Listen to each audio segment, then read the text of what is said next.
I would like my neighbors to understand the importance of togetherness because a lot of times, specifically in the morning, every time everyone just gets up and go. No one really says hello. And I feel like our neighbors should understand the importance of us just being together and investing in the relationships that we have because I feel like if we stand together, then it'll be harder for outside investors and outside property buyers to break us up if we just unite. My neighbor to understand. Neighbor.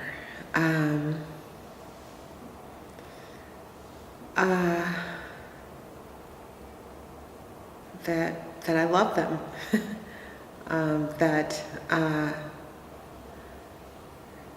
That I cannot occupy a space that is independent of thinking of who they are. And I would like the same courtesies of, I watch youth, I watch the women walking their children to school in the morning. I watch the dudes like walk down the street in clusters and they're talking and laughing and I'm ear hustling that conversation and I'm laughing a little bit to myself and I'm saying good morning to the children and I'm thinking of them in ways that I don't maybe even aware until this question that I'm thinking of them. And I would want them to know that I'm thinking of them and that I care about them. I want to change the perspectives that we have on ourselves and, the lack of power. People believe that they don't have power. People believe that they are, they aren't strong or they can't change something, so they have to conform or they have to go with the shadow narrative. And I think that's where I think that's where I would like to focus on. I think that's what is, yeah. For my community, well, I feel like my community is going under like a change. I live in the Kenwood Hyde Park area, but since there's a lot more quote unquote investment from University of Chicago, a lot of typical like middle class people are moving into the homes in my community because I live not very far from downtown, not very far from University of Chicago, and not very far from the South Side. So I feel like there's more kind of like, I don't want to say gentrification, but there's like different types of people moving in and more of the original residents moving out. So I think that's kind of the future of my community. During the summer when it's nice, I do try to get out a little bit more. I'll ride my bike, around the block, around the neighborhood, whatever it be. But for the most part, I just drive everywhere just because it's so convenient, to me at least, to be able to just get in your car and go and not have to rely on public transportation or, have someone else come get you. I have walked a few times, but it's mostly just, me driving around, and I would like to, have that not necessarily sense of independence, but the self-inclination to take public transportation more and just see more of my neighborhood rather than just zooming by it, but actually being able to like be in it and absorb all that it is. Like there's sometimes I'll walk or I'll take a bike and I see something that I haven't seen in my 10 years of living in that neighborhood, which is weird. So I just think that the more I kind of get out there and do it, the more of my neighborhood I'll see. But yeah, for the most part, when it comes to maneuvering, I just drive, which I want to try and dial back a little bit on if I'm just traveling within my neighborhood. I feel like we do, specifically because of social media. I know for me, like I sometimes have to go on social media cleanses because it's very hard going on social media and seeing literally people die, people becoming slaves, and just having people that will instantly clap back at you, or having representatives in governments that don't care about you. So I feel like just taking a break and not focusing on the news or social media is a form of healing. and just investing in yourself, such as like self-care, but self-care is sometimes problematic, but just investing in yourself and investing in your community. Well, I think my like origin stories like inform the ideas that I have around like appreciation and value. I think, I feel most seen and most connected when I feel like there is common understanding. And I feel like a lot of my like growing up in these weird hybrid spaces of like black girl tree hugging, smart black girl tree hugging, put me in places where I was often misunderstood. People really didn't understand where I was coming from. And so now, as I'm older, I'm always thriving. And that lack of understanding has created disruptions in my being connected to people in certain ways. So that understanding like robs that connection. So I want understanding, and I seek appreciation and value in those because I feel like that keeps me connected to people. And that's a high value for me. For my community, I would like to change how we engage with one another. A lot of times when things happen on my block, there's been a recent spike of burglaries and theft. When things like that happen, we don't really rally together. We always see it as like, oh, that's so-and-so's problem. That's not our problem. So I feel like just uniting as one, not even for like social causes, but like having block clubs and working together just to form bonds is just something that I would want to change in my community. Afraid of.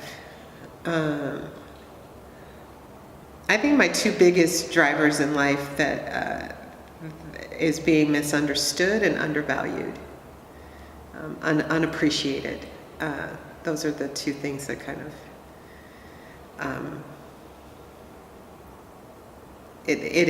when I feel that I'm being undervalued or underappreciated or misunderstood, I feel some sort of lack of liberation. Something in me doesn't feel as free. I do definitely feel a part of the community. I feel like I'm that person that people can come to when they need something, which they have both in the past and in the present. From when we first moved there, we've been living in our neighborhood for about 10 years now, going on 11. And it's just getting in touch with the neighborhood kids when we were younger to now becoming more of an adult. And I'm more associated with the elders in our community and our neighborhood, and just, helping them out whenever they need it, understanding that they do look to youth in certain situations, whether it be about a political matter or something going on within the neighborhood or something going on worldwide. They always want to get a youthful perspective on it, and I think that that's something that I can offer, being that it's not a lot of kids in our neighborhood now. A lot of them have gone away to college. I stayed home for college, so that's why I'm still around them more. But I just think that my role in the community is definitely like the one that people can turn to and talk to if they need advice, if they need help, or even if they need guidance on something, because I know that we all are still learning every day. And so there's been times where the old men who are on my block to ask me like, hey, what do you think about, what's going on in Libya? Or what do you think about what's been going on with, the current presidential status and everything like that? I think just being part of that dialogue and being able to talk and offer my 2 cents, so to speak, on matters is just really cool. And it kind of motivates me to continue doing what I'm doing and continue being a voice of understanding and voice of reason. I feel a part of like a lot of communities. I think that community is like any space that you occupy your time with and you invest in. So I think a lot of I would say my community is Bronzeville. My community is my school and my community is the people that I surrounded myself with over time, my middle school community, my sisters and brothers. I would say that is the community I'm a part of. I definitely see a possible future of all races coming together. Just over the past couple of years with all of the police brutality and people seeing it, like we knew it was always there, but it was never really talked about. But once the Trayvon Martin case came around, and then Philando Castile and Sandra Bland and all of them, the world is really getting to see that police brutality is an issue and it needs to be stopped way sooner rather than later. And when I see, protests and demonstrations of multiple races coming together and standing in solidarity and protesting in solidarity, I do think to myself, like, okay, it is possible, but there's so many other roadblocks in the way that we have to work past first. And I think in order for that to happen, we have to stay unified. We have to stay level-headed. We have to stay sharp and make sure that all of our actions are proactive and not reactive. And what I mean by that is that at the end of the day, they're going to help the solution, not just, kind of flare up tempers or make matters worse. And I definitely see, people of color being treated as equal as we should be and not being degraded and, profiled racially and all this other stuff. But I definitely think it's going to take a lot more hard work and a lot more unity for that to become a reality. It might sound strange, but the pressure from corporations and businesses of changing different neighborhoods for their benefit, I feel like that adds a lot of stress on the communities that I'm in. And also kind of the media for making us believe that we have to think in a one-track mind about certain things. I feel like you don't always have to just focus on one thing. You can focus on a multitude of things and still get stuff done. And I feel like corporations, businesses, and the media help contribute to that state of mind. I'm afraid of disconnect. I'm afraid of not having those relationships anymore. I'm afraid of walking down the street and not knowing the person that I thought I knew or once knew or wanted to know. I'm afraid of, not seeing the little girl, with 2 puffballs in her head walking down the street. I'm afraid of not hearing, the bells in the morning from the church. I'm afraid of, community coming apart. I'm afraid of, my family, running away from their own home in order to invite other people or spaces that are not truly in their home or our home for the right reasons and the right purposes. So that's what I'm afraid of. I definitely think healing is possible. But I think so many people don't take the time to heal that it does at times seem impossible. Like you're doing all this damage, whether it be physical, mental, psychological, spiritual, and you're just like, I'm okay, I can press through it, I'm okay, I can do it. And then all of a sudden you have a breakdown and you begin to shut down, and that's not good. In order for us to make the strides and accomplish the goals that we want, we have to be able to first accept reality and be able to say, hey, I'm not okay, or hey, I am hurting right now. How can I begin to fix this so that I can continue doing what I'm doing and not be shut down or not be delayed? So I always tell my friends, I'm like, no matter what you're going through, if you feel like it's getting too much or you're feeling some type of hurt in some way, shape, or form, you are obligated to take the time to yourself and just recollect and, refocus on what it is you're trying to do and heal yourself, because you can't look out for other people, or you can't even look out for yourself if you're not fully put together, if you're not, operating at, if you're not firing on all cylinders. So I just think that healing is definitely possible. but we have to teach people how to heal and teach people that it's okay to heal and teach people that it's okay and it's necessary to acknowledge the hurt or the trauma and begin that healing process so that you can continue to develop and grow and do whatever it is you want to do. Because like I said, you can't really accomplish anything if you're hurt all the time.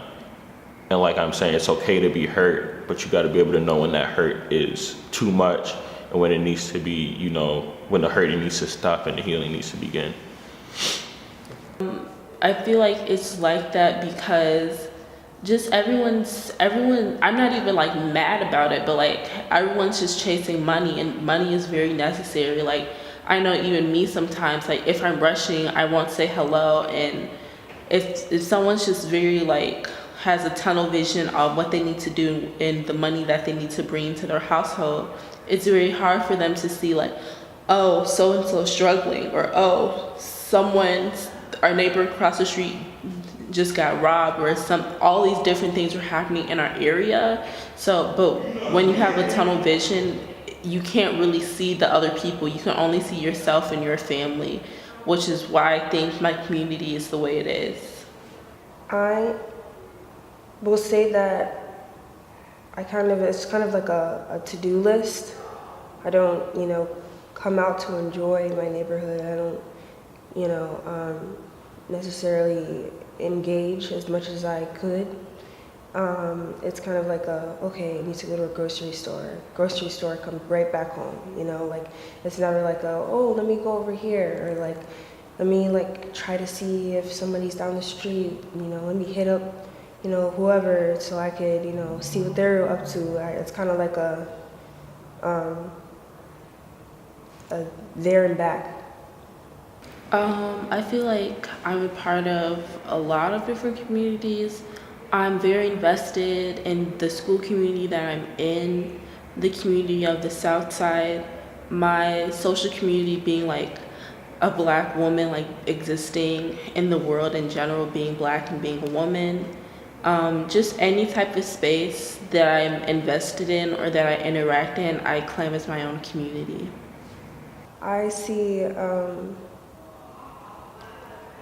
a family, honestly. When I think of community and I think of neighbors and I think of, friends and I think of dialogue and conversation, I see a family. And I think that's our future. And I think we can get there by just having a more generational dialogue with one another. I think that just being able to listen to one another and really process and digest and come together and work on our communities rather than focus our energy in places and invest in places that are not interested in bettering us. I think that's definitely where it happens.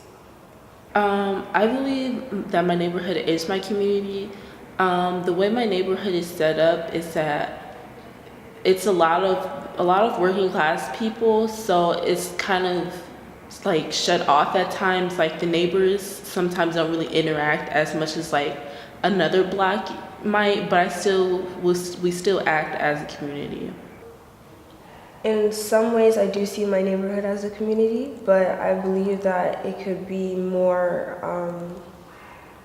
I think we could all use a little bit more unity, because my community is very, everybody's a little bit scattered. Like I go outside and it's like people are, they have their own spaces. Like it's just, this person belongs right here and this person belongs right here. It's never like everyone, this is our space. It's like, that's their space, this is their space. And it's like, I would say there's like a lot of policing in my community too, because of, the drugs and the violence, and a lot of people are very focused on like, not the wrong things, I don't want to say the wrong things, but they're focused on things that they think are the only way. Like options are not presented. And so I think that we need a little bit more a little bit more, I don't want to say glue. Something in me wants to say glue, not glue. I think that, so you know the grandmothers in the neighborhood that are like watching out for the kids and stuff? I would say we need more of those, you know, like we need the one that's gonna look out for you and say like, I just saw your mom going down the street, what's that report card looking at? Or, you know, like hey, you hungry? Like come in. Like I think we need more of that like grounded energy in our neighborhoods. We need the mothers and we need the fathers and we need the grandpas and the uncles and the you know, just everybody. Like I think that it's just like so important to have those like figures in your community that you know are looking out for you. And I think that it's important to like have those people that are like, you know that someone cares about you. You know that somebody is supporting you. So I think we need more like love and support and like just words of affirmation. And I think that's how we shift the dynamic and the perspective that people have on when they walk outside. Like when you walk outside, you shouldn't be thinking like, oh, like I'm walking outside. Like I feel like I wanna say like I'm walking into home when I walk outside. Like my home is everywhere that I am in my community. So yeah. My community feels more cold and selfish because we're sometimes so focused on just getting the next job, or just getting the next opportunity. We start to like bubble ourselves out from certain experiences that we can have with loved ones. And I feel like that's how my community, like the emotional state of my community, just kind of like cold and isolated. Let's see, what do I want my neighbor to understand?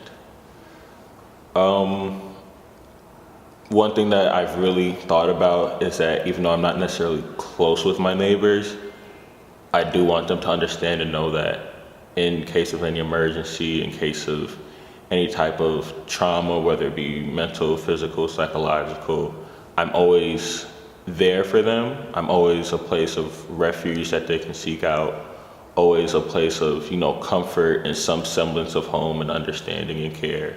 And that's just something that I generally project to a lot of people that I know well, or that I'm just, you know, I'm vaguely associated with them in some way, shape, or form, that I am a person who's always willing to listen and lending a helping hand wherever I can, and I think that's really important. So that's just one thing that I would think I would want my neighbor to understand. I don't really have like, I have like petty fears, like I'm claustrophobic, so I'm afraid of elevators. But like, I don't really have any true fears, if that makes sense. I feel like, I don't know, reading a lot of like Afro-pessimistic theory has made me become less afraid of like from outside people, or less afraid of the government, or just learning more about the world that I'm in has made me less afraid of it, because it's easier to be afraid of your enemy if you don't know your enemy, but if you know and study it, then you won't be afraid.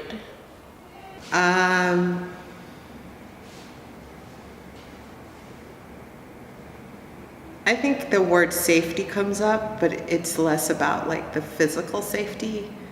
It is safe. Physical safety is a real thing, but I'm also like, I want, you know, our hearts to be safe, our minds to be safe. And what are the things that foster those ideas of safety? Like, how do I know I'm in a community where love is a possibility? You know, like, how do I live in a community where what I think about is held and cared about by everybody and reflected in how we get along with one another? So, you know, is all of my body safe? Are all of my body safe in this environment? So I think safety is the thing that I would want us to foster more in different ways, from taking care of each other's, like not putting litter down on the street is a form of safety for me, like, because I know I'm around people who care about what I care about. So schools that are vibrant and open and being invested in, where our children don't have to bus and fight to get into better schools because our schools are more than adequate I would like to see our children be safe in their education, and of course all the physical stuff, no guns, no violence, yeah, but there are all sorts of different safeties that need to be thought about in order for us to feel like we're living in liberated communities. I want my neighbor to understand that I welcome them, and I would like to start a dialogue, and I want them to understand that they are safe, and I am here. I am not just a person that you walk past. I am not just a person opening up my door to go to my house. Like, I'm here for conversation, and I'm here to give you the sugar when you need it. So yeah. You know, whether it's in your own neighborhood, whether it's around the city, you're doing your daily routine or whatever, I was always taught to just be kind to everybody, and you never know how that affects somebody. And the more kindness and love and positivity that there is, you know, the better everything will be. Like for me, I make an effort every day to at least learn something new, or at least do something that positively impacts somebody. And for the most part, I do accomplish my goal, whether it's, you know, listening to someone talk about whatever problem it is that they're having, because we know that that's a big issue too, is people feel like they don't have a voice, or they don't have an outlet to express their emotions. So whether it's listening to somebody just, you know, rant about whatever is going on in their life, or, you know, making somebody smile, or, you know, paying somebody a compliment, or helping somebody with something that you see struggling with on the street or something like that. I think, you know, just staying positive and staying unified will definitely helps bring about change. And we see that every day. We've seen that with, you know, whether it be in your own neighborhood, whether it be out in the city, whether it be, you know, you're in the grocery store and you see the old lady struggling with her cart, and you're just like, oh, hey, I can help you with that. Just, you know, being kind and being generous and being chivalrous. Those are some important steps that we can continue to take and, you know, keep on doing in order to make tomorrow better. I think the steps that we can take, there's so many ways to get there. I think it's gonna take patience and dialogue, like just being able to reach out to people more, and like not being afraid of your neighbor, but like wanting to have that relationship. And I think like working on relationships and opening up more spaces in order to do that. So like instead of saying like, oh, like don't go to the park, you know, say like, hey, let's all go to the park, hey, let's like do the grill, like let's do a barbecue or whatever, let's go play, let's go like jump rope or something, like, you know, go over to the neighbor's house, can you do your hair? Like, you know, I think that like when we do that is like reaching out and like not being afraid of rejection, but coming into it with a positive mindset and wanting people to, and like wanting that relationship, genuinely wanting it, not just forcing it, because I don't think anything should be forced within community. I think it should be a genuine understanding of like who I am and what I need and what others need as well. What I'm really excited about right now is it's always been the case that people have been, you know, social practicing for like millennia, but I think that now we have so much intention and ideas around so many different, like, we're breaking it down, we're deconstructing everything right now, like everything is being looked at, like our politics, religion, education, like everything is being looked at. And I think that, of course, it gets worse before it gets better kind of thing, but I think that we're in a powerful opportunity to kind of like do it right, because we're looking at the right things this time. We're not looking at Band-Aids. We're really getting into like the root causes and the origin stories of where some of this broke bad. So I'm hopeful that in the future, I'll be able to see communities where there is less fragmentation and more visibility, like the vulnerability that we need to really be in community with one another requires us to kind of have some vulnerability and exposing of who we really are. Like, we go into our like little worlds and our bubbles, and I don't know, I may be romanticizing how I grew up, but when I grew up, there seemed to be this like, there is an honesty within my community, meaning like when you needed sugar, you were brave and vulnerable enough to like knock on a door and say, hey, I need a cup of sugar. And now I don't know if we live in communities where that sort of vulnerability is. I think if somebody knocked on my door and asked for eggs, it would be so shocking that I'd just be like, whoa, wow, they really came down here. But that was practice. When I was younger, it was like a given that if you needed something, a cup of flour to complete a cookie recipe, that you could go down to Miss Johnson's house because you knew Miss Johnson had flour. And not only were you going to borrow her flour, you're going to go home, make those cookies, and then you're going to bring her some cookies back for that cup of flour that she has. It was this cyclical thing where we looked out for each other, but that kind of looking out requires a truth telling and a vulnerability that says, I need you. And we can't live in a community where we can truly need each other unless we're vulnerable with those needs and we're brave enough to say, I need you. But we, in this culture, are so much about like not needing, being prideful and not needing one another, that it's kind of drawn these divisions where we see fragmented realities because we put on these like facades. So I think like putting all that down and really living in a communal way is what I think we can get there again. I think that a lot of communities still are, when you have like legacy communities where there's rich heritage and rich legacy, and you've got multiple generations living in a community where people kind of identify and know one another better, that kind of stuff just works out more. But I think through serial redlining and gentrification and displacement that plagues these communities, you have disruptions to that legacy building where you have a generation that's never experienced a community, or their first generation experience. You don't have 4 and 5 generations in anymore because there's such disruptions. And right now that's more than ever because of the displacement and flight out of the city because of the cost of living.